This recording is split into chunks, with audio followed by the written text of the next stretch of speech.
So this is just the basic setting of it. I want to get an idea. You like that? I like that. And so in terms Cambridge of nurse volume, Kelly Dixon is hearing sound for the first time without her hearing aids. In a North American first, Dixon became the first person to receive a bone-ridge bone conduction hearing implant. The device was surgically implanted on April 25th by Dr. Sumit Agrawal and his team at University Hospital.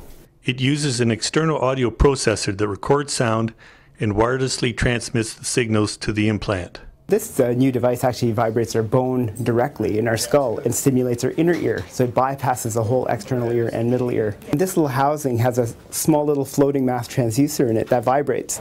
And so when this is lodged in the skull with two little screws, when this vibrates, it actually shakes our whole skull very, very gently such the patient can't feel it, and that directly stimulates the inner ear with natural hearing.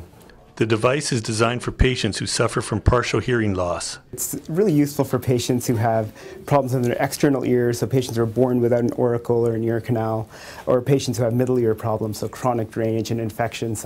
And it's different than a cochlear implant in that a cochlear implant is for patients who are severe to profoundly deaf, so their inner ears aren't working at all. After years of struggling with her hearing loss, Kelly Dixon got to hear the words she'd been waiting for. I love you. I love you too. Kelly Dixon has suffered with hearing problems since the age of 4. Since then, she has had 13 sets of tubes put in her ears and 2 eardrum replacements. She also suffered from constant ear infections caused by hearing aids. The birds are incredible. I never realized how many there were. It must be very emotional for you right now. Yeah, it is. It's overwhelming. It's like having a whole new sense. Dixon once thought she would have to quit nursing because her ears were always infected. Now she's looking forward to being able to use a stethoscope again to hear patients' heartbeat. For the London Free Press, I'm John Miner.